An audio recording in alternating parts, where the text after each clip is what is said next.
11వ అధ్యాయం 3వ వచనం. యెహోవా భయము అతనికి ఇంపైన సువాసనగా ఉండును. ఇంపైన సువాసన చాలనా,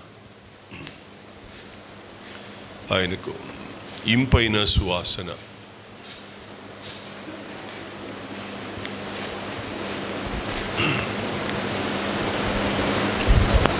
ఈ భయం అనే కాన్సెప్ట్ ఏదైతే ఉందో, భయం అనే కాన్సెప్ట్ ఏదైతే ఉందో, అది క్రైస్తవ విశ్వాస జీవితంలో, పణిబాబు వింటున్నావా? విను నాన్న, విను. క్రైస్తవ విశ్వాస జీవితంలో నాన్న వెనకాల ఎవర్రా? తెల్ల సారీ కట్టుకున్నమ్మా ఎవర్రా? ఎవరది? అక్క పేరేంట్రా? నాకు కనబడట్లే. వాక్యం వినండి, ఇటు పెట్టండి మనసు. నువ్వు పక్కకెళ్ళి చూస్తున్నావు, ఆమెకెళ్ళి చూస్తే ఏమర్థమవుద్ది?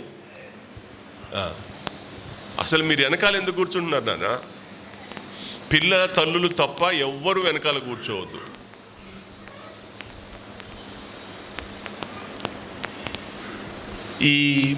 ఈ కాన్సెప్ట్ ఏదైతే ఉందో, ఇది క్రైస్తవ విశ్వాస జీవితానికి ఆశీర్వాదాన్ని ఇచ్చే మాట. ఇది ఆశీర్వాదాన్ని అనుగ్రహించే మాట. ఇది ఎందుకు మన పిల్లలను మీరు బాగా చదువుకోండి నాన్న, పెద్ద అయితే దీవించబడతారని ఎందుకు చెప్తాం? చదువు అనే ఒక కాన్సెప్ట్ మన ముందుంది. మన బిడ్డలకు చిన్నప్పటి నుంచే చదువు చదువు చదువు చదువు చదువు ఎందుకు వాళ్ళ ముందు పెడతాం మనం? కదా, అర్థమైందా మీకు? వాళ్ళు చదువుకుంటే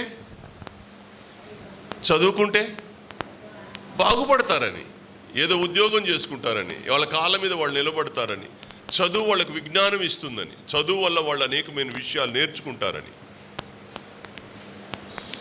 అందువల్ల మన పిల్లలకు చదువు అనే ఒక సబ్జెక్టు చిన్నప్పటి నుంచి కాన్సెప్ట్ ఒక మైండ్లో పెట్టేస్తాం మనం. 5, 7 రాకముందే, 5 ఏళ్ళు రాకముందే, 4వ ఏట 3వ ఏట నుంచే ఏ అను నాయనా, బి అను నాయనా, సి అను నాయనా అని ABCDలు దిద్ద పెడతానే ఉంటాం. ఎందుకు? అది ప్రారంభంలోనే వాళ్ళ మైండ్లో ఉండాలని, ప్రారంభం నుండి వాళ్ళ మైండ్లో ఉండాలని. క్రైస్తవ జీవితంలో రక్షించబడింది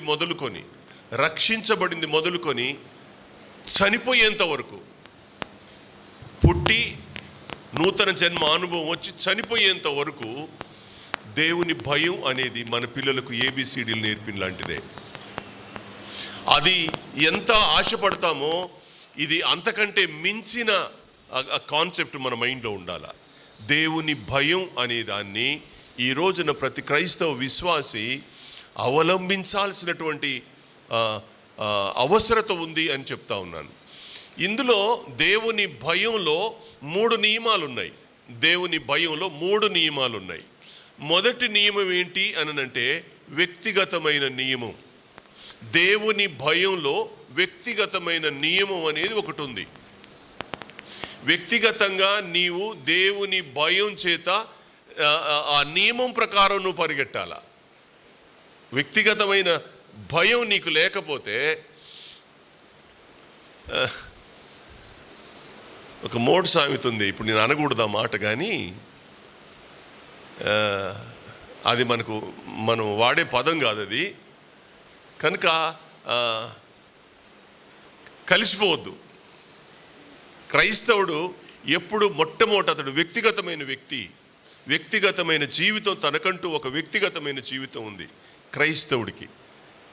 అన్యులు ఎవరికి వాళ్ళమే వ్యక్తిగతమైన వాళ్ళమే, కానీ వ్యక్తిగత జీవితంలో భయం అనేది ఒక నియమంతో కూడిందిగా ఉండాలి. ఒక నియమం ఉండాలి అందులో, ఒక నియమం, భయం అనే నియమం. అయ్యగారికి నేను చేతిలో చెయ్యేశాను, నేను తాగను అని, చుట్ట తాగను అని భయం, ఇంక తాగడు, ఇంక తాగదలుచుకోలే. ఒక దేవుని సేవకుడైన, పరలోక ప్రతినిధి దేవుని సేవకుడు అంటే, ఆయన మీద నేను చెయ్యేశాను, నేను ఇంక తాగకూడదు, దాన్ని ముట్టకూడదు. ఆ భయం ఉంటే అది వ్యక్తిగతమైన నియమం, దాన్ని పాటిస్తాడు, ఎన్నడూ దాన్ని ముట్టుకోవడానికి ఇష్టపడడు. ఆ భయం ఉన్నంతకాలం. భయం విడిస్తే మళ్ళీ తాగుతాడు, మళ్ళీ పాడవుతాడు, మళ్ళీ నాశనం అవుతాడు. కానీ భయం అనేది ఉంటే, వ్యక్తిగత జీవితంలో భయం అనేది ఉంటే, ఈ భయంలో మళ్ళెన్నడూ తప్పు చేయడు. నేను ఈ మధ్య కాలంలో రాజేష్ కొరకు బాగా భయపడ్డా. వాడు లోకాన్ని వదిలిపెట్టి దేవుని సన్నిధికి వచ్చాడు. మళ్ళెక్కడ లోకంలో కలుస్తాడో, వాడి వ్యక్తిగత జీవితాన్ని దేవుని భయంలో నుండి ఎక్కడ తొలగిపోతాడన్న భయంతో నేను ఎక్కువగా ప్రార్థన చేశాను. ఎందుకు ప్రార్థన అవసరం అనంటే, వ్యక్తిగత జీవితంలో ఆ భయం అనే నియమానికి క్రైస్తవ విశ్వాసి లోబడకపోతే ఆ వ్యక్తి చెడిపోతాడు, పాడైపోతాడు, నాశనం అవుతాడు. అందుకని క్రైస్తవ వ్యక్తిత్వంలో, వ్యక్తిగత జీవితంలో భయం అనే ఒక నియమం ఉంది. ఆ భయం అనే నియమంలో మనం కొనసాగాల. అది పరిశుద్ధాత్మ దేవుడు మనకు నేర్పిస్తున్నాడు. నేను ఈ 3 విషయాలు నేను త్వరగానే చెప్పడానికి ప్రయత్నం చేస్తాను. చాలా త్వరగానే చెప్పడానికి ప్రయత్నం చేస్తాను. 10వ కీర్తన 5-6 చరణాలు చూడండి. 5-6 చరణాలు.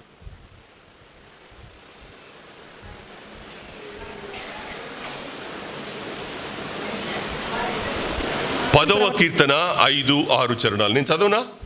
వారెల్లప్పుడూ భయము మానుకొని ప్రవర్తింతురు. నీ న్యాయ విధులు ఉన్నతమైనవై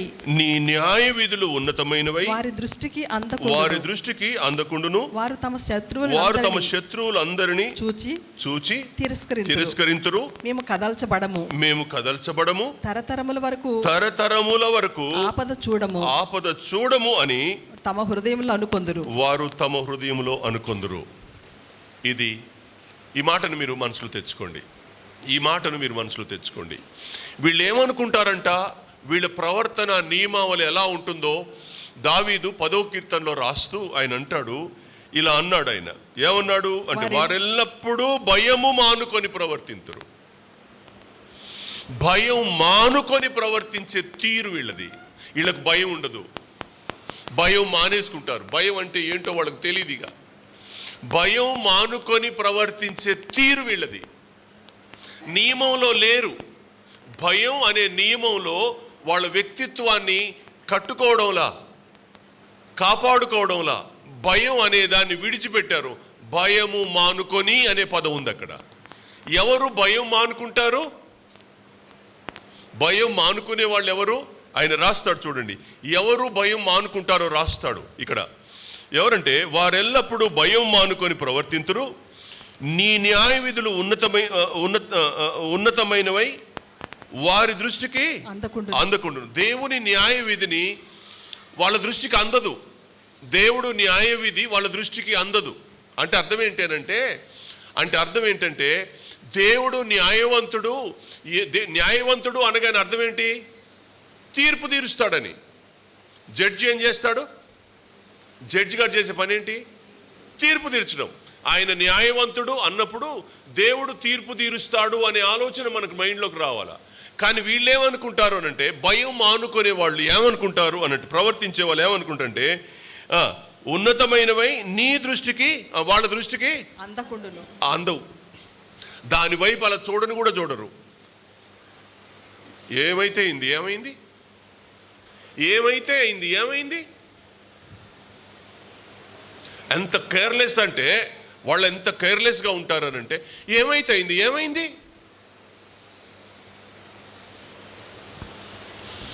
వాళ్ళని గురించి రాస్తాడు. వాళ్ళకంత ధైర్యం ఎందుకంటే, వారు తమ శత్రువులు అందరినీ చూసి తిరస్కరించరు. వాళ్ళు నన్నేం చేయగలరు? శత్రువులు నన్నేం చేయలేరు. పోండ్రా శత్రువులు. ఇప్పుడు శత్రువు ఎవరు? దేవుని భయం లేని వాడికి శత్రువు ఎవరు? చెప్పండిరా, అర్థం కాల మీకు? దేవుని భయం లేని వాడికి ఇంట్లో ప్రార్థన చేసే అమ్మ శత్రువు. అమ్మ రోజు ప్రార్థనకు రమ్మంటుందిగా. అమ్మ ఏం చెప్తా ఉంటుంది? ఒరే బాబు, మానుకోరా, భయం లేకుండా తిరుగుతున్నావు, నువ్వు మానుకొని మందిరానికి రారా అంటదమ్మ. అమ్మ వాడికి శత్రువు. భయం మానుకునే ప్రతి వాడికి ప్రేమతో మందిరానికి రమ్మని చెప్పే అమ్మా నాన్నలు అంటే శత్రువులుగా మారిపోతారు. వాళ్ళని చూడగానే ఇలా చూస్తారనమాట. బ్రహ్మం గారిని సంపత్ గారిని అడగాల, వాళ్ళ చిన్నబ్బాయి ఎలా చూస్తాడో.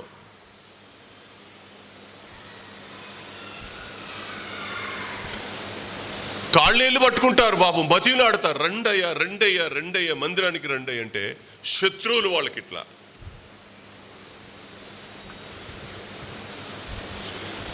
తిరస్కరిస్తారు అంతే. అలా తిరస్కరించడానికి కారణం చెప్తున్నాడు చూడండి, 6వ వచనం. మేము కదల్చబడము తరతరముల వరకు ఆపద చూడము అని వారు తమ హృదయంలో అనుకొందరు. వాళ్ళకున్నటువంటి అహంభావం ఏంటి, వాళ్ళకున్న గర్వం ఏంటి, వాళ్ళకున్నటువంటి ఆలోచన విధానం ఏంటి అనంటే ఆయన అంటాడు, మేము కదల్చబడము తరతరముల వరకు ఆపద మేము చూడం.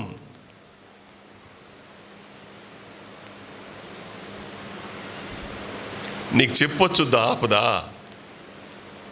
బ్రహ్మం గారు ఆపద చెప్పొచ్చుద్దండి? తరతరాల వరకు అంటే ఆపద మేము చూడమనుకుంటా అంట. మేము కదల్చబడం, మమ్మల్ని ఎవ్వడు ఏమీ చేయలేడు ఇట్లా అంటారనమాట వాళ్ళు. మమ్మల్ని ఎవ్వడు ఏమీ చేయలేడు, తరతరాలు మేము కదల్చబడం, ఆపదే రాదు మా దగ్గరికి.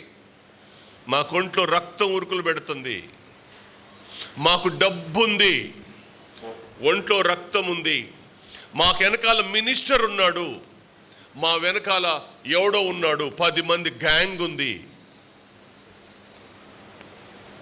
నా వెనకాల 10 మంది గ్యాంగ్ ఉన్నారు, నాకేం కాదు.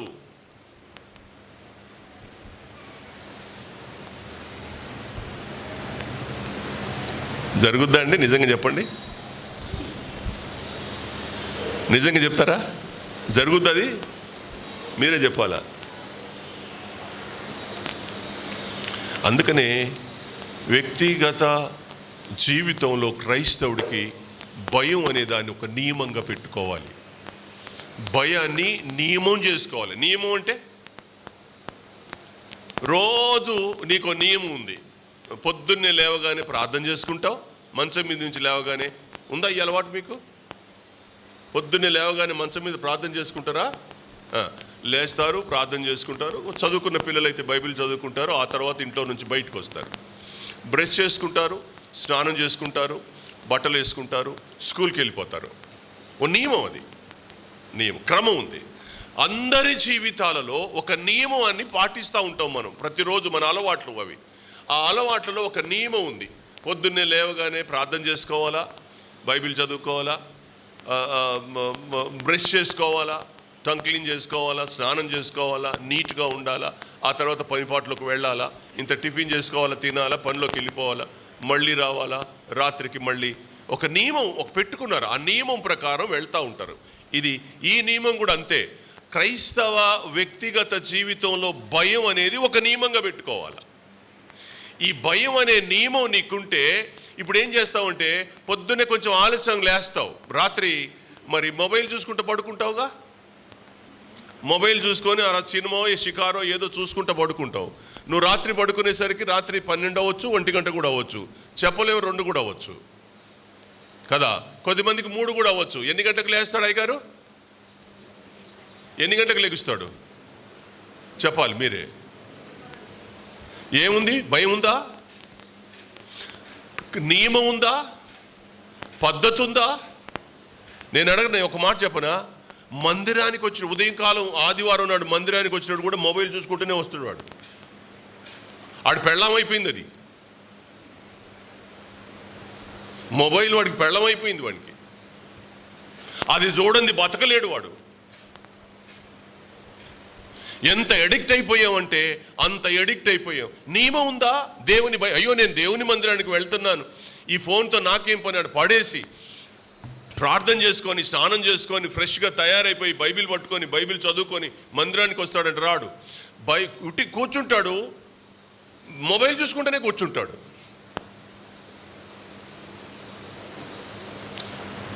అందుకని వ్యక్తిగత జీవితంలో భయం యొక్క నియమం నువ్వు పాటించాలా.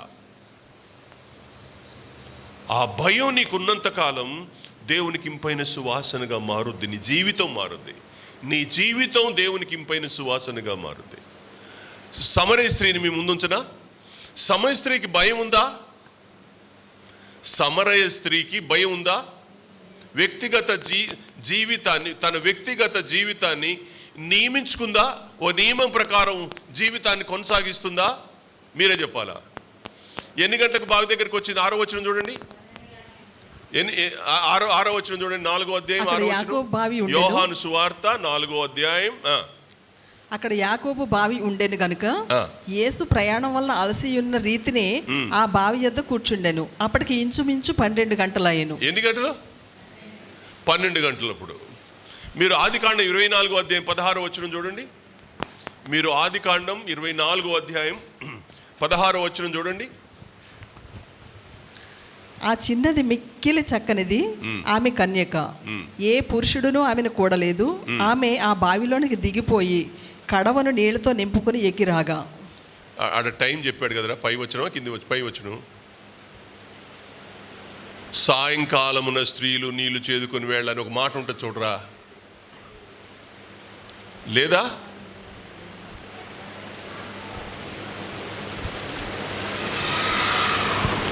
లేదమ్మా. సాయంకాలం మందు. ఏ వచనంరా? 11వ వచనం అన్నా అమ్మా. 11. సాయంకాలం మందు స్త్రీలు నీళ్లు చేదుకొని వచ్చి వేళ్లకు. స్త్రీలు నీళ్లు చేదుకునే వేళ్ళు ఎప్పుడు? స్త్రీలు నీళ్లు చేదుకునే వేళ్ళు ఎప్పుడు? ఉదయమా, సాయంత్రమా, మధ్యాహ్నమా? ఉదయం సాయంకాలం. చెప్పండర్రా. ఉదయం సాయంకాలం. ఉదయం అన్నా చేదుకుంటారు, సాయంత్రం అన్నా చేదుకుంటారు. కానీ ఆ అమ్మ ఎప్పుడు వెళ్ళింది? మధ్యాహ్నం 12 గంటలకి. మధ్యాహ్నం 12 గంటలకి ఎర్రటి ఎండలో సుకార్ అనే ఊరిలో నుంచి బావి ఊరు బయట ఉంది, అక్కడికి ఎర్రటి ఎండలో 12 గంటలప్పుడు వచ్చింది. నియమం ఉందంటారా? తన వ్యక్తిగత జీవితంలో ఆమెకంటూ ఒక నియమం ఉందా?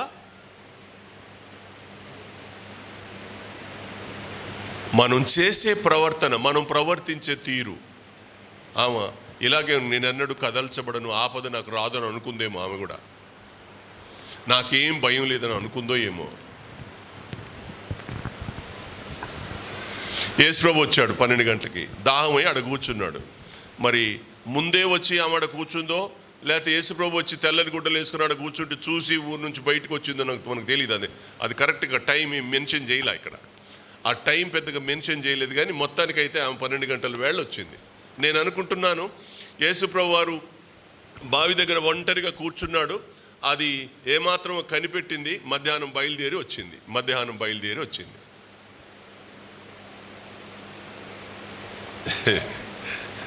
ఎందుకు వచ్చింది?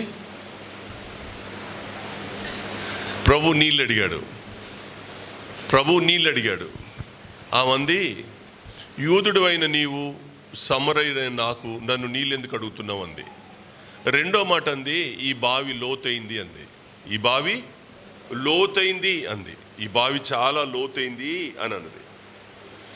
సామెతల గ్రంథం 23వ అధ్యాయం 27వ వచనంలో ఒక మాట ఉంది. సామెతల గ్రంథం 23వ అధ్యాయం 27వ వచనంలో ఒక మాట ఉంది. వేశ్య లోతైన గొయ్యి. పరస్త్రీ. చాలు. వేశ్య లోతైన గొయ్యి అంటే బావి దగ్గర ఒంటరిగా ఉన్నాడు కదా. ఆమెతో ఆయన మామూలు మనిషే, యవనస్తుడు. అందులో ఎన్నేళ్ళు 30-31 నవ యవ్వనుడు. నా ప్రభు నవ యవ్వనుడు ఒంటరిగా కూర్చున్నాడు, తెల్లని వస్త్రాలు వేసుకొని కూర్చున్నాడు. ఆయన్ని టెంప్ట్ చేయడం కోసం మాట్లాడిన మాట, అయ్యా ఈ లోతు బావైంది. ఆ పదం వేరే విధంగా మనం మాట్లాడుకోవాలి. ఇక్కడ అక్కర్లా. ఎంత దరిద్రమైన మాట అంటే డబుల్ మీనింగ్తో మాట్లాడింది ఆ అమ్మాయి.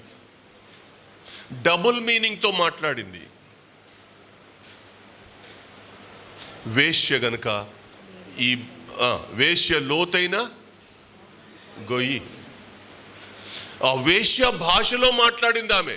ఆ వేశ్య భాషలో మాట్లాడింది ఏమనంటే, ఈ బావి లోతైంది.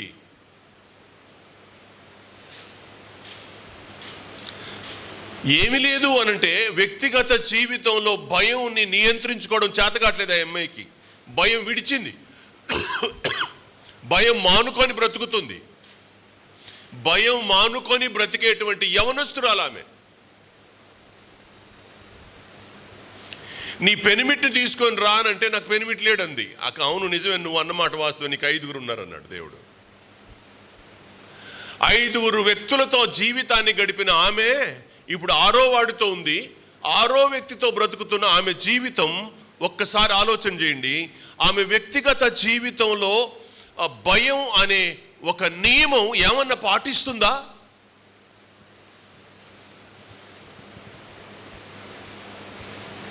విచ్చలవిడి జీవిత అనుభవంలో ఉన్న ఆ అమ్మాయి, 5 మార్చి 6వ వాడితో ఉన్నటువంటి ఆ అమ్మాయి, భయం అనే ఒక నియమం ఆ అమ్మాయికి ఏమైనా ఉందా? లేదు. పైగా వాక్యం మాట్లాడుతుంది, మా పితరుడైన యాకోబు కంటే నువ్వు గొప్పోడివా. వాక్యం తెలుసు అనమాట ఆమెకి. ఏం తెలుసు? వాక్యం తెలుసు. వాక్యం తెలిసిన వాళ్ళు కూడా భయం అనే నియమంలో వ్యక్తిత్వాన్ని జాగ్రత్త పరుచుకోకపోతే దాని అర్థం ఏంటి? నీకు దేవుడంటే తెలుసు, దేవుని వాక్యం తెలుసు, కానీ దేవుని భయం లేకుండా నిన్ను నీవు ఒక నియమం అనే దాన్ని నువ్వు పాటించకుండా బ్రతుకుతున్నావు అని అంటే, నీకు ఈ కళ్ళు ఇక్కడికి ఎక్కాయన్నమాట. నీ కళ్ళు ఇక్కడ కాదు ఉన్నది, ఇక్కడికి ఎక్కాయి, తల మీదకి ఎక్కాయి అన్నమాట. వ్యక్తిగత జీవితంలో భయం అనేది ఒక నియమం అవ్వాలి. క్రైస్తవుడికి నియమం అవ్వాలి. ఆ అమ్మాయి నియంత్రించుకోలే, నియమంలో లేదు. ఆ రోజు నా ప్రభు కనికరించాడు. ఆయన కృపా కనికరాలు ఆ అమ్మాయి మీద పోశాడు. ఆ జీవజల ఊటలు ఆమెలోకి రానిచ్చాడు. ఆమె గ్రహించింది. మెస్సయ్యా అని గ్రహించిన తర్వాత ఆమె జీవితాన్ని మార్చుకుంది. ఆ నీళ్ళ కుండను అక్కడే పగలగొట్టేసి వెళ్ళిపోయింది. జీవితం మార్చుకుంది, నియమంలో అడుగుపెట్టింది. ఆ తర్వాత ఎన్నడూ ఆమె జీవితంలో పాపం చేయలేదు. పైగా ఆ ఊరోళ్ళందరినీ ప్రభు దగ్గరికి తీసుకొచ్చింది. ఆ ఊరు వాళ్ళందరినీ ప్రభు దగ్గరికి తీసుకొచ్చి వాళ్ళందరికీ సువార్త చెప్పడానికి ఒక అవకాశాన్ని ఆమె సద్వినియోగం చేసుకుంది. నీ జీవితంలో, నీ వ్యక్తిత్వంలో నీ నియమం మారితే, దేవుని భయంలోకి నీ నియమం మారగలిగితే, నువ్వు ఆత్మల రక్షకుడిగా, ఆత్మల సంపాదకుడిగా నువ్వు ఉండిపోతావు. ఇవాళ నీ నియమం అనేది నువ్వు పాటించడం లేదు కనుక నువ్వు ఒక్క ఆత్మని కూడా ప్రభు దగ్గరికి తేలేని పరిస్థితుల్లో నువ్వు ఉన్నావు అని చెప్పడానికి నేను విచారిస్తూ ఉన్నాను, బాధపడుతూ ఉన్నాను. నీకు ఆత్మ నియమం ఉండాల, భయ నియమం ఉండాలి నీ వ్యక్తిగత జీవితంలో. ఇది లేనప్పుడు చాలా ఇబ్బంది పడతావు. చాలా ఉన్నాయి, బైబిల్లో చాలా సందర్భాలు ఉన్నాయి. నేను త్వరగా ముగిస్తాను అన్నాను కదా, నాకు టైం లేదు, త్వరగా ముగిస్తాను కనుక దయచేసి ఈ విషయాన్ని మీరు ఎంత బాగా గమనిస్తే అంత మంచిది. ఇంకో మాట చెప్తా ఇక్కడ ఒక మాట చెప్తాను. వీళ్ళు ఏం చేశారంటే 10వ అధ్యాయం 10వ కీర్తన 5వ చరణంలో ఏమన్నా, 6వ చరణంలో ఏమన్నాడు? నేను కదల్చబడను తరతరముల వరకు ఆపద చూడము. తర్వాత ఇంకేమన్నాడు? వారు తమ హృదయంలో అనుకొందురు. 5వ వచనంలో ఏమన్నాడు? 5వ చరణంలో ఏమన్నాడు? వారు ఎల్లప్పుడూ భయం మానుకొని ప్రవర్తించు. భయం మానుకొని అన్నాడు. భయం మానడానికి కారణం ఏంటి? మరొక కారణం చెప్తాను. ప్రసంగి గ్రంథం 8వ అధ్యాయం 11వ వచనం. ప్రసంగి గ్రంథం 8వ అధ్యాయం 11వ వచనం. దుష్క్రియకు తగిన శిక్ష శీఘ్రముగా కలగపోవటం చూచి మనుషులు భయం విడిచి హృదయపూర్వకంగా దుష్క్రియలు చేయుదురు. ఇక్కడ ఏమంటాడనంటే, అక్కడేమో భయము మానుకొని అన్నాడు. 10వ కీర్తనలు ఏమన్నాడు? భయం మానుకొని అన్నాడు. ఇక్కడ సొలొమోను ఏమనంటే భయం విడిచి అన్నాడు. ఏది ప్రమాదం?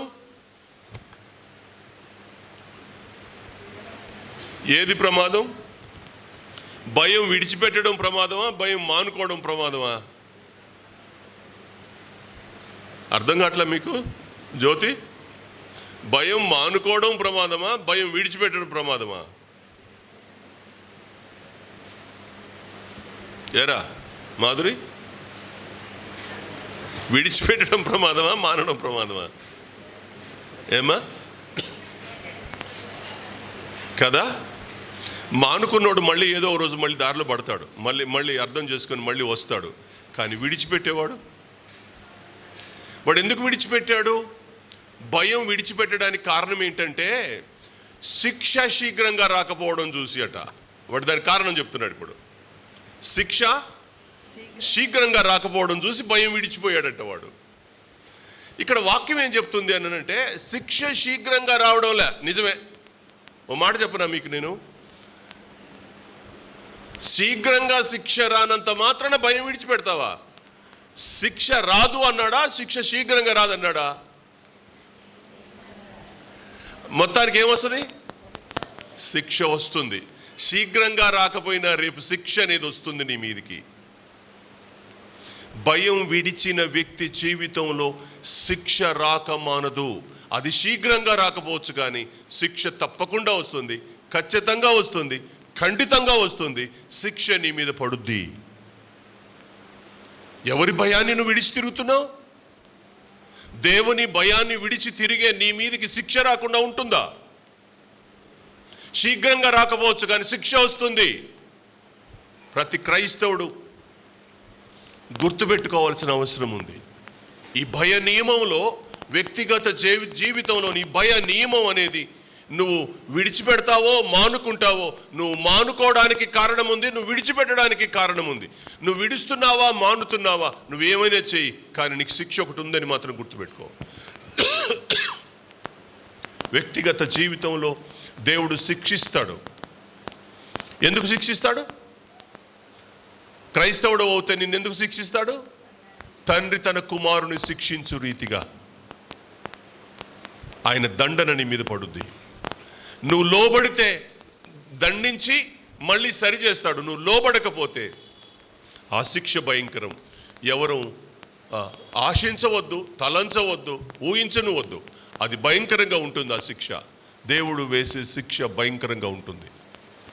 అందుకే ప్రేమతో నేను ఈ మాటలు మీకు జ్ఞాపకం చేస్తున్నాను.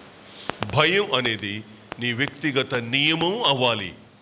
నీ వ్యక్తిగత జీవితంలో దైవికమైన భయాన్ని నువ్వు నియమంగా పెట్టుకోవాలి.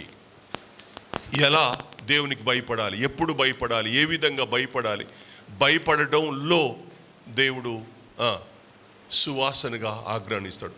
అవును, తెలుసో తెలియక పిల్లలు తప్పు చేశారు, తెలుసో తెలియక పిల్లలు తప్పు చేశారు, కానీ ఇప్పుడు నాకు భయపడుతున్నారు కాబట్టి నేను నా పిల్లల్ని కాపాడుకోవాలనే ఒక ఆలోచన వస్తుంది. ఆ భయం అనేది ఎప్పుడు మన జీవితంలో అవసరం. భయపడేవాడు పశ్చాత్తాపడతాడు. వ్యక్తిగత జీవితంలో దావీదు ఏం చేశాడు? పశ్చాత్తాపడ్డాడు. సంసోను ఏం చేశాడు? పశ్చాత్తాపడ్డాడు. పశ్చాత్తాపడిన భక్తులు అందరి జీవితాలను మీరు వరుసగా తీసుకుంటే వాళ్ళు ఏడ్చారు, కన్నీళ్లు కార్చారు, బ్రతిమలు ఆడుకున్నారు. భయం విడిచిన మాట వాస్తవం, భయం మానుకున్న మాట వాస్తవం, కానీ భయాన్ని విడిచిపెట్టలే, భయం మానుకున్నారు. కానీ తర్వాత వాళ్ళ జీవితాన్ని సరి చేసుకున్నారు. పశ్చాత్తాపడడం ద్వారా మళ్ళీ తిరిగి ఆ భయం నియమంలోకి వచ్చి జాగ్రత్తగా వాళ్ళ జీవితాన్ని కట్టుకుంటూ వెళ్ళారు. ఈ అమ్మాయి సమరయ స్త్రీ చెడ్డమ్మాయే. భయాన్ని విడిచిపెట్టలా, భయం మానుకుంది. కానీ ఆ తర్వాత భయంలోకి వచ్చింది, నియమంగా తన అడుగులో వేయటం మొదలుపెట్టింది. రాహబ్ అంతే దేవుని భయం లేకుండా బతికింది. అన్యురాలు కదా, ఏమి లేదు. కానీ క్రీస్తు తనకి తెలిసిన తర్వాత ఆ భయ నియమంలోకి వచ్చారు. రూతు అంతే, భయ నియమంలోకి వచ్చారు. వాళ్ళందరూ భయం యొక్క నియమంలోకి వచ్చి కట్టుబాట్లు సరి చేసుకొని జాగ్రత్తగా వాళ్ళ జీవితాన్ని కాపాడుకున్నారు. ఇవాళ క్రైస్తవ సంఘానికి వాళ్ళు మాదిరై కూర్చున్నారు. ఇవాళ క్రైస్తవ సంఘానికి వాళ్ళు ఆదర్శంగా నిలిచిపోయారు వాళ్ళందరూ. ఆ నియమం అనేది తప్పకుండా ఉండాలి. నేను అడుగుతున్నాను, మీకుందా నియమం? భయ నియమము అనేది నీకుందా? ఏ ప్రకారం నువ్వు జీవిస్తున్నావు? ప్రతిరోజు ఉదయం లేచింది మొదలు రాత్రి పడుకునేంత వరకు ఈ భయ నియమము అనే దాన్ని నువ్వు ఎలా కంట్రోల్ చేసుకున్నావు, ఎలా సాధనం చేస్తున్నావు, ఎలా నియంత్రించుకుంటూ నువ్వు జాగ్రత్తగా బ్రతుకుతున్నావో నిన్ను నీవు పరిశీలన చేసుకుంటే మంచిది. ఇది మొదటి మాట. ఇది మొదటి మాట. రెండో మాట చెప్తాను. రెండో మాట ఏంటి అని అంటే సహవాస నియమం. నీ వ్యక్తిగత జీవితంలో నుండి ఇప్పుడు సహవాసంలోకి వస్తున్నావు నువ్వు. దీన్ని సహవాస నియమం అంటారు. ఏమంటారు? సహవాస నియమం అంటారు ఇక్కడ. దీన్ని సహవాస నియమం. ఈ సహవాస నియమంలో కూడా ఆ భయం నీలో ఉండాలి. సహవాస నియమంలో కూడా భయం ఉండాలి. ఎఫెసీ పత్రిక 5వ అధ్యాయం 21వ వచనం. ఎఫెసీలకు రాసిన పత్రిక 5వ అధ్యాయం. అమ్మా కృప వింటున్నావారా? వింటున్నావా? వెనకాల ఉన్నవాళ్ళు మనసు పెట్టండి కొంచెం. సహవాసానికి ఒక నియమం ఉంది. ఆ నియమం ప్రకారం సహవాసంలో ఉన్న వ్యక్తులు కొనసాగించాలి. చదువునాను 21వ వచనం. క్రీస్తునందలి భయముతో ఒకనికొకడు లోబడి ఉండుడి. చాలా మాట. ఎఫెసీ పత్రిక కదమ్మా, 5:21 అంతే కదమ్మా. క్రీస్తు నందలి భయంతో ఒకనికి ఒకడు లోబడి ఉండుడి. ఏమనుకోరా చిన్నపిల్లలు? నేను ఒక మాట అడుగుతా మీకు. క్రీస్తు నియమం ఏంటి? సహవాస నియమంలో దేవుడు ఏం చెప్తున్నాడు?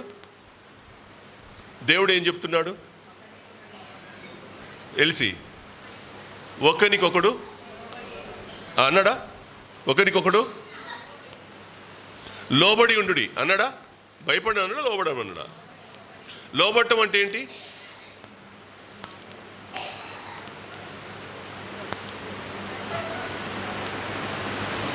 ముప్పై 35 ఏళ్లుగా మన సహవాసంలో ఉన్న పెద్దవాళ్ళు ఉన్నారు. ఉదాహరణకు చెప్తున్నా, మీకు అర్థం కావడం కొరకు చెప్తున్నా. సహవాసంలో ఉన్న పెద్దవాళ్ళు ఉన్నారు, తల నెరిసిన వాళ్ళు ఉన్నారు, సీనియర్ విశ్వాసులు ఉన్నారు. వాళ్లకు చిన్నోళ్ళు ఎంతవరకు గౌరవిస్తున్నారు? అయ్యో మా అక్క వాళ్ళు, మా అన్నయ్య వాళ్ళు, మా అంకుల్ వాళ్ళు, మా తాతయ్య వాళ్ళు, వయసులో ఉన్నవాళ్ళు.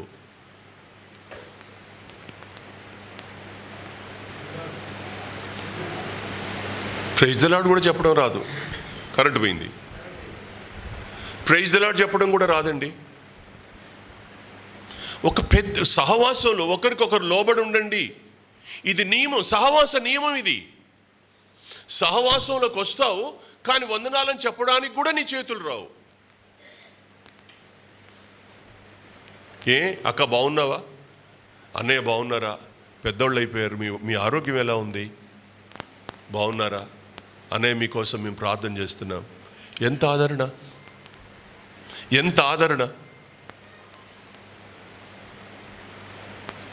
వస్తారు, కూర్చుంటారు, వెళ్ళిపోతారు అంతే. లేటుగా వస్తారు, కూర్చుంటారు, ఆమెను అనగానే కళ్ళు తెరిచి తెరవకముందే లేచి వెళ్ళిపోతారు. ఎవరిని మీరు పలకరిస్తున్నారు? ఎవరితో మీరు మాట్లాడుతున్నారు? ఎవరికి లోబడి ఉంటున్నారు? మళ్ళీ ఆదివారం వచ్చి కూర్చోవడం తప్ప మళ్ళీ ఏమైనా పని ఉందా నీకు?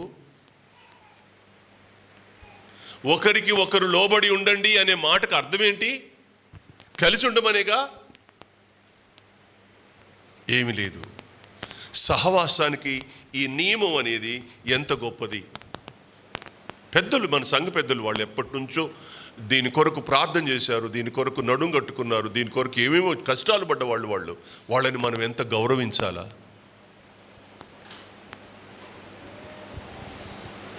ఇది నియమం అండి.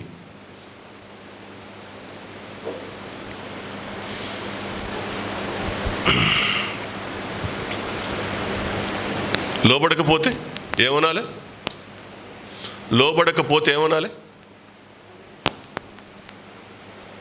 ఏమనొచ్చు మిమ్మల్ని? ఏమనుకోవచ్చు మిమ్మల్ని? ఒకవేళ లోబడరే అనుకో, ఏమనుకోవచ్చు మిమ్మల్ని? చూసావా, నిన్నగాక మొన్న పుట్టింది, ఎంత గర్వం దానికి. ఆడు చూసావా ఎలా తిరుగుతున్నాడో?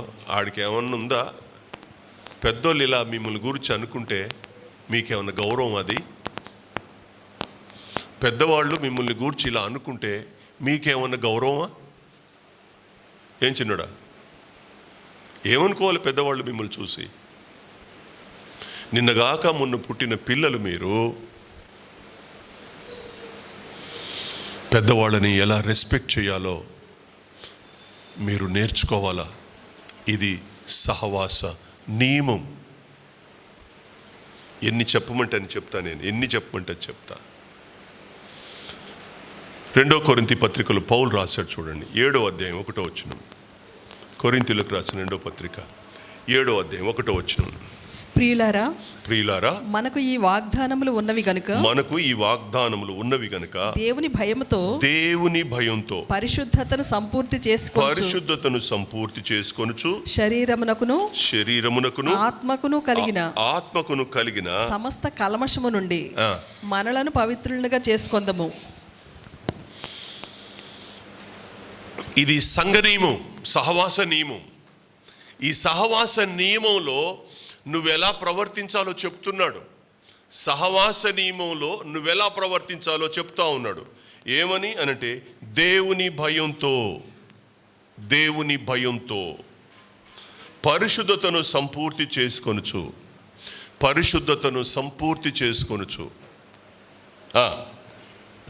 శరీరమునకును ఆత్మనకు కలిగిన కల్మషమును, సమస్త కల్మషం నుండి మనను పవిత్రులుగా చేసుకుందాం అంటాడు.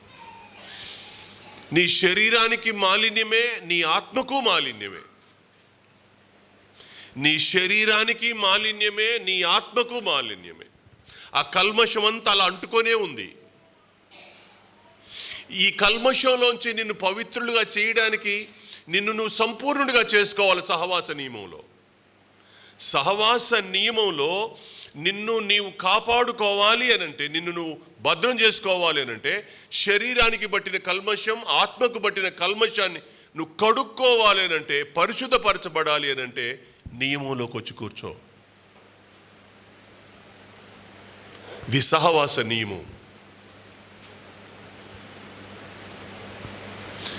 స్త్రీల కోడికలు ఉంటాయా? రామ్. ఉపవాస ప్రార్థనలు ఉంటాయా? రామ్. మా యవనస్తులు యవన కోడికలకు రారు. నిన్ను పవిత్రపరిచేది ఏది?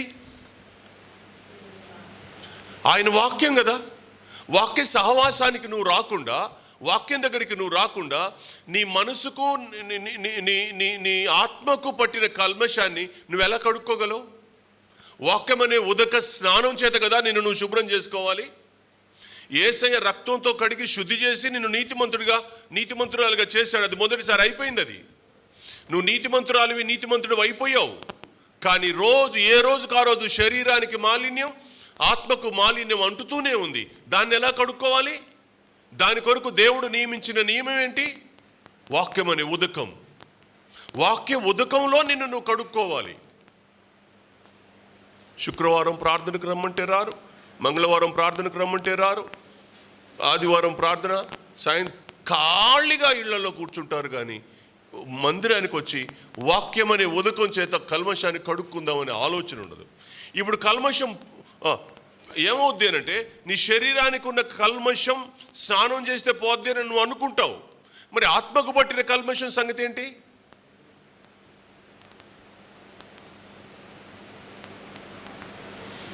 దాన్ని కూడా కడుక్కోగలుగుతావు నువ్వు? శరీరానికి ఏదో మట్టి అంటింది, ఇంటికి రాగానే, సాయంత్రం రాగానే స్నానం చేసేసుకుంటావు, మళ్ళీ ఫ్రెష్ బట్టలు వేసుకుంటావు, పౌడర్ వేసుకుంటావు, నీట్గా ఉంటావు. నీ శరీరాన్ని గురించి బాధ లేదు. కానీ మరి మన ఆత్మ సంగతి ఏంటి? నీ శరీరాన్ని పాపం వైపు నడిపించేది నీలో ఉన్న మనసే కదా. మన మనసుని ఎప్పుడు కడుక్కుంటావు? ఆ హృదయాన్ని ఎప్పుడు కడుక్కుంటావు? ఆ ఆత్మను ఎప్పుడు కడుక్కుంటావు? సహవాస నియమంలో నిన్ను నీవు పరిశుద్ధపరచుకోవడం అనే దాన్ని దేవుడు పెద్దపీట వేశాడు. నిన్ను నీవు పరిశుద్ధపరచుకోవడం అనే దానికి దేవుడు పెద్దపీట వేశాడు. దీన్ని మనం గౌరవించాలి. ఇది లేనప్పుడు చాలా ఇబ్బంది పడతాము అనే మాటని నేను ఇక్కడ జ్ఞాపకం చేస్తూ ఉన్నాను. దయచేసి ఇవి చిన్న చిన్న మాటలని అనుకుంటున్నారా మీరేమైనా? సహవాస నియమం ఎంత గొప్పదనుకుంటున్నారు మీరు? నీ వ్యక్తిగత జీవితంలో నియమం లేకపోతే నువ్వు ఎలా పాడైపోతావో, సహవాస జీవితంలో నియమం లేకపోతే కూడా అలాగే పాడైపోతావు. ఈ నియమం అనే దాన్ని నువ్వు పాటించాలి. గొర్రె బురదలో ఎంతసేపు ఉంటుంది? గొర్రె బురదలో ఎంతసేపు ఉంటుంది? ఉంటుందా? గొర్రె బురదలో ఉండదు, విశ్వాసి పాపంలో ఉండకూడదు. అరుస్తానే ఉండాల, కేక పెడతానే ఉండాల. గొర్రెకు బురద అంటే ఎంత అసహ్యమో విశ్వాసికి పాపం అంటే అంతే అసహ్యంగా మారాలా. అలా మారకపోతే సహవాస నియమంలో కొనసాగే హక్కును కోల్పోతాడు ఆ వ్యక్తి. పేరుకు వస్తావు, కూర్చుంటావు, వెళ్ళిపోతావు, కానీ రేపు దేవుని లెక్కలోకి వచ్చేసరికి ఇన్ని సంవత్సరాలు సహవాసంలో ఉన్నావు కానీ నీ ఆత్మను ఒకరోజు కూడా కడుక్కోలేదేంటి? నీ ఆత్మకు పట్టిన కల్మషాన్ని ఎందుకు శుద్ధి చేసుకోలేదు? సహవాస నియమంలో నిన్ను నువ్వు ఎందుకు నియంత్రించుకోలేదని దేవుడు అడుగుతాడు. అప్పుడు సమాధానం ఉండదు మన దగ్గర. Have to clean. ఖచ్చితంగా మనల్ని మనం కడుక్కోవాలి. అది కడుక్కొని స్థలం ఏది అంటే సహవాసమే. ఫెలోషిప్ ఒక్కటే నీకు మార్గాన్ని చూపించేది, నువ్వు కడుక్కోవడానికి దారి చూపించేది, నిన్ను నువ్వు పరిశుద్ధపరచుకోవడానికి మార్గం చూపించేది సహవాసం ఒక్కటే. అందుకని ఆ సహవాస నియమంలోకి నువ్వు రావాలా. ద్వితీయోపదేశకాండంలో మోషే చివరిగా, ద్వితీయోపదేశకాండం అంటే రెండోసారి ఆయన మళ్ళీ ప్రసంగం చేస్తున్నాడు కదా, ద్వితీయోపదేశం అన్నాడు. దాన్ని ఏమన్నాడు? ద్వితీయోపదేశం అంటే రెండవసారి ఉపదేశం చేస్తున్నాడు. 10వ అధ్యాయం 12వ వచనం చూడండి. రెండోసారి అంటే చివరిసారి ఆయన ఉపదేశం చేస్తూ ఆయన మాట అన్నాడు. ఏమని? కాబట్టి ఇశ్రాయేలు నీ దేవుడైన యెహోవాకు భయపడి ఆయన మార్గములన్నిటిలో నడుచుచు ఆయనను ప్రేమించి నీ దేవుడైన యెహోవాను నీ పూర్ణ మనస్సుతోను నీ పూర్ణాత్మతోనూ సేవించి నీ మేలు కొరకు నేడు నేను నీకు ఆజ్ఞాపించి యెహోవా ఆజ్ఞలను కట్టడలను అనుసరించి నడుచుకొందునని మాట కాక. చాలు, ఇక్కడ చెప్తా నేను. మోషే రెండోసారి ఆ ఇశ్రాయేల్ జనాంగాలందరినీ కూర్చోబెట్టి పోగు చేసి వాళ్ళతో మాట్లాడుతూ ఏమన్నాడు అని అంటే, మీ దేవుడైన యెహోవాకు భయపడి అన్నాడు. అక్కడ కూడా అన్నాడమ్మా, వారిని ప్రేమించి అన్నాడు. అన్నాడమ్మా, అన్నాడా? చెప్పండి. నీ దేవుడైన యెహోవాకు భయపడి ఆయన మార్గములన్నిటిలో నడుస్తూ ఆయనను ప్రేమించి ఆయన మార్గాల్లో నడుస్తూ ఆయన్ని ప్రేమించి. మొట్టమొదటి ఏం చేయాలా? భయపడాలా. మొట్టమొదటి ఏం చేయాలా? భయపడాలా. భయపడిన వాడు, దేవునికి భయపడిన వాడు నడిచి ప్రేమించుకుంటూ నడవాలా. దేవుణ్ణి ప్రేమించాలా. ఇప్పుడు దేవుణ్ణి ప్రేమిస్తున్నాము అని నోటితో చెప్తాం, దేవుణ్ణి ప్రేమిస్తున్నామని నోటితో చెప్తాం, కానీ భయం ఉండదు. సహవాస నియమంలో దేవుని భయం లేకుండానే ప్రేమిస్తున్నామని చెప్తాం మనం. ఎంతమంది లేరురా? ఎంతమంది లేరు? భయం లేకుండా దేవుణ్ణి ప్రేమించేవారు ఎంతమంది? ప్రేమిస్తున్నామని చెప్పుకుంటూ దేవుని భయాన్ని విడిచిన వాళ్ళు ఎంతమంది? ఈ క్వశ్చన్ వేయొచ్చా పాప? నేను ఎల్సి తల్లి వేయొచ్చా?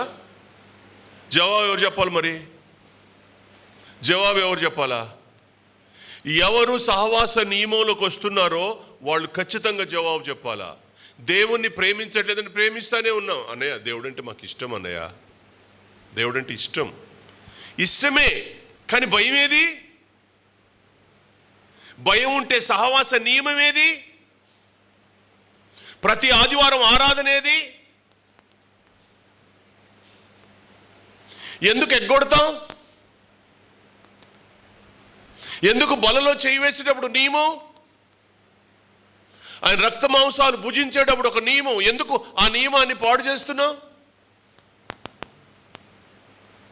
ఇట్లా అడుక్కుంటా పోతే మీకు ఇవాళ ఫ్యూజులు మాడిపోతాయి. మీ ఫ్యూజులు మాడిపోతాయి. మిమ్మల్ని తిట్టాలని కాదు, మిమ్మల్ని కొట్టాలని కాదు, మీకేం కాదు. నేను మీకు నేర్పిస్తున్నాను. నీ వ్యక్తిగత జీవితంలో భయం అనేది ఒక నియమంగా పెట్టుకో. రెండోది, నువ్వు సహవాసానికి వచ్చేటప్పుడు భయం అనే దాన్ని సహవాస నియమంలో కొనసాగించు. దేవుని వాక్యం చెప్తుంది. సో వాక్యం చెప్పినట్టుగా ఈ సహవాస నియమాన్ని నువ్వు కొనసాగించాలా.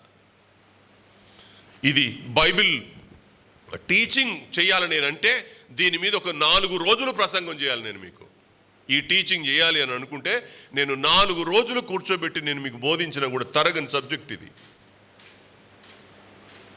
సహవాస నియమం ఎలా ఉంటుంది, ఎందుకు దేవుడు సహవాస నియమం పెట్టాడు, ఆ సహవాసంలో ఏం చేయాలి, ఎట్లా బ్రతకాలి, ఎట్లా నడవాలి, ఎలా మాట్లాడాలి, ఎలా తీరా, అన్నీ ఉంటాయి దీంట్లో. భయం లేదురా ఈ రోజున, భయం లేదు. ప్రేమిస్తున్నామని చెప్తున్నాం. మీరు బాధపడొద్దు. మీరు బాధపడాలని నేను చెప్పడంలా, మీరు క్రమపడాలని చెప్తున్నాను. మీరు బాధపడడం కోసం నేను చెప్పడంలా, మీరు క్రమపడండి. సహవాస నియమాన్ని ప్రేమించండి, వ్యక్తిగత నియమాన్ని ప్రేమించండి, భయంతో ప్రేమించండి. ఆ భయం, వ్యక్తిగత జీవితంలో భయం లేకుండానే లోకానికి ఇచ్చినంత ఇంపార్టెన్సు దేవునికి ఇవ్వడంలా, వ్యక్తిగత జీవితంలో ఇవ్వడంలా, సహవాస నియమంలో ఇవ్వడంలా, బయట ప్రపంచానికి మీరు ఇచ్చినంత ఇంపార్టెన్సు దేవునికి మీరు ఇవ్వడంలా, ఆ నియమం మీరు పాడు చేస్తున్నారు అని నేను చెప్పడానికి నేను సంకోచించడంలా. చెప్పాలి. నేను చెప్పకపోతే ఎవరు చెప్తారు మీకు? నేను నేర్పకపోతే ఎవరు నేర్పుతారు మీకు? నేనే బోధించకపోతే మీకు ఎవరు నేర్పుతారు? బయటోడు వచ్చి బోధిస్తాడా? వాడికి ఏం అవసరం? అందుకని నీ వ్యక్తిగత జీవితంలో భయ నియమం ఉండాలా, నీ సహవాస జీవితంలో భయ నియమం ఉండాలా. ఈ రెండు మీకు ఉండి తీరాలి అని నేను ప్రేమతో మనం చేస్తున్నాను. 10 నిమిషాలు, ఇంకొక 5 నిమిషాలు నేను ముగిస్తాను. చివరి మాట చెప్పి ముగిస్తాను. యెహోషువ గ్రంథం 24వ అధ్యాయం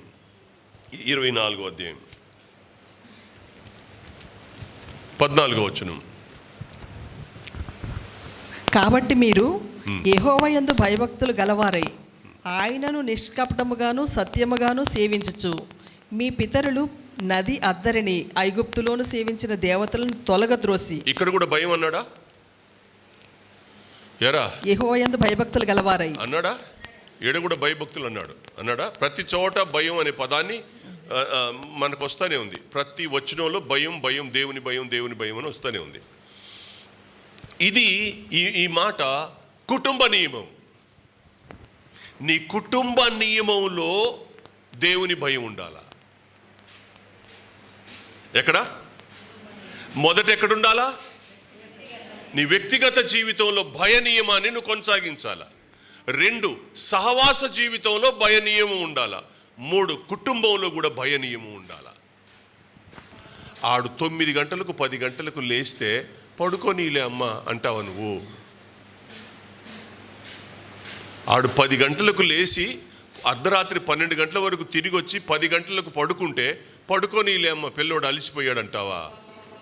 ఎవరికి లేదు బుద్ధి జ్ఞానం?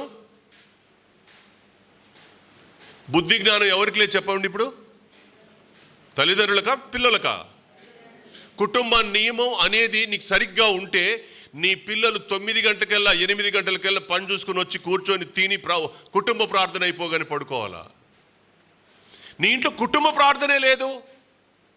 10, 11, 12 గంటల వరకు సినిమా చూస్తానే ఉంటావు.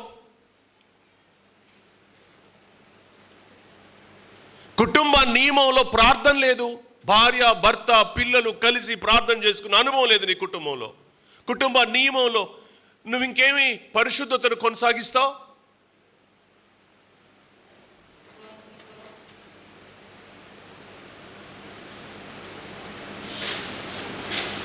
ఆదికాండం 37వ అధ్యాయంలో చెప్తున్నాను, వినండి. మామూలుగా చెప్పేస్తాను, టైం లేదుగా చెప్తున్నాను. ఆదికాండం 37వ అధ్యాయంలో యోసేపును బాయిలో తోసారా? కొట్టారా? బాయిలో తోసేశారా? డబ్బులకు అమ్ముకున్నారా? ఆ కుటుంబంలో ప్రేమ నియమం ఉందా? భయనీయం, దేవునికి భయపడ్డారా అన్నలు?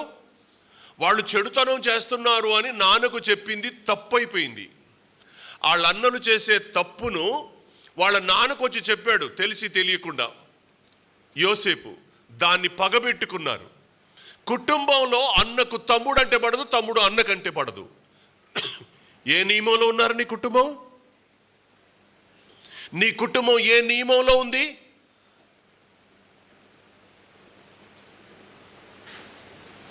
కుటుంబంలో ఒక నియమం ఉంటే ఆ కుటుంబంలో ప్రార్థన ఉంటుంది, వాక్యం ఉంటుంది, కుటుంబ ప్రార్థన ఉంటుంది, దాంట్లో భయం ఉంటుంది, దాంట్లో భక్తి ఉంటుంది, పిల్లల్ని కొనసాగి చేస్తాం.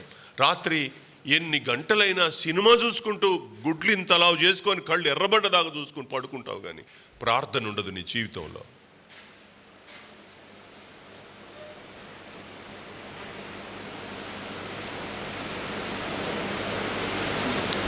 ఎందుకు యోసేపు మీద పగబట్టారు? నీ చెడుతనాన్ని గూర్చి నాన్నకు చెప్పితే నీకు కోపమా? సంఘ సహవాస నియమంలో కూడా జరుగుతుంది. ఎవరైనా ఒక చెల్లి తప్పు చేసింది, ఎవరో చెప్పారు, అన్నయ్య పలానా చెల్లి తప్పు చేసింది, కొంచెం మీరు పలకరించండి, మాట్లాడండి, కొంచెం సరిచేయండి అని ఎవరైనా చెప్పితే ఆ వ్యక్తి మీద ద్వేషం పెట్టుకొని యోసేపును కనుక బావిలో దోసినట్టు తోసి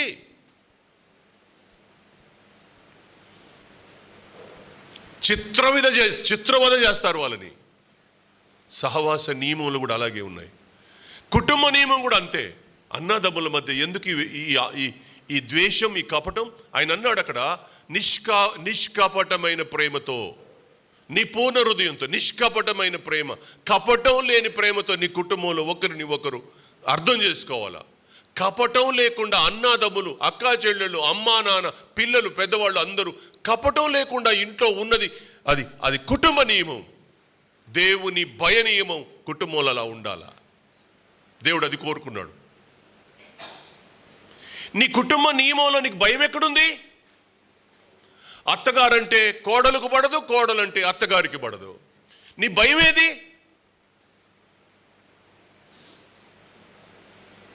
ఎక్కడ?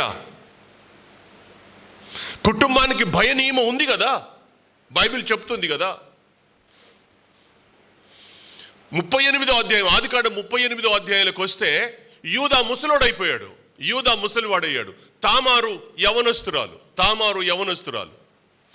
యవనస్తురాలైన అమ్మాయి తప్పు చేస్తే ఆ అమ్మాయిని బయటికి లాగు, కొడదాం, దాన్ని చంపుదాం అన్నాడు యూదా.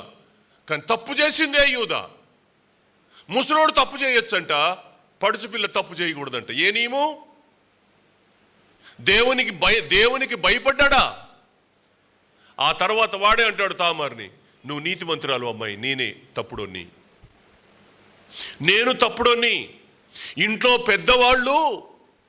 ఇంట్లో ఉన్న పెద్దవాళ్ళు వాళ్ళు చేసే తప్పులు వాళ్ళు గ్రహించగలిగితే, పిల్లల్ని అర్థం చేసుకొని జాగ్రత్తగా నడిపించగలిగితే ఆ కుటుంబంలో దేవుని భయ నియమం అనేది అద్భుతంగా ఉంటుంది. తప్పులు పెద్దవాళ్ళలో కనబడుతున్నాయి, చిన్నవాళ్ళలో కనబడుతూనే ఉన్నాయి.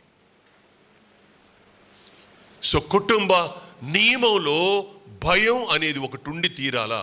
దాన్ని కుటుంబ భయ నియమం అంటారు, సహవాస భయ నియమం అంటారు, వ్యక్తిగత భయ నియమం అంటారు.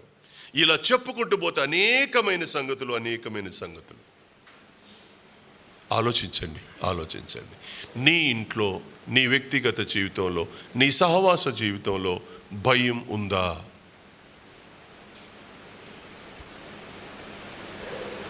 తలలు వంచండి, ప్రార్థనాపూర్వకంగా బలలో చేయి వేద్దాం.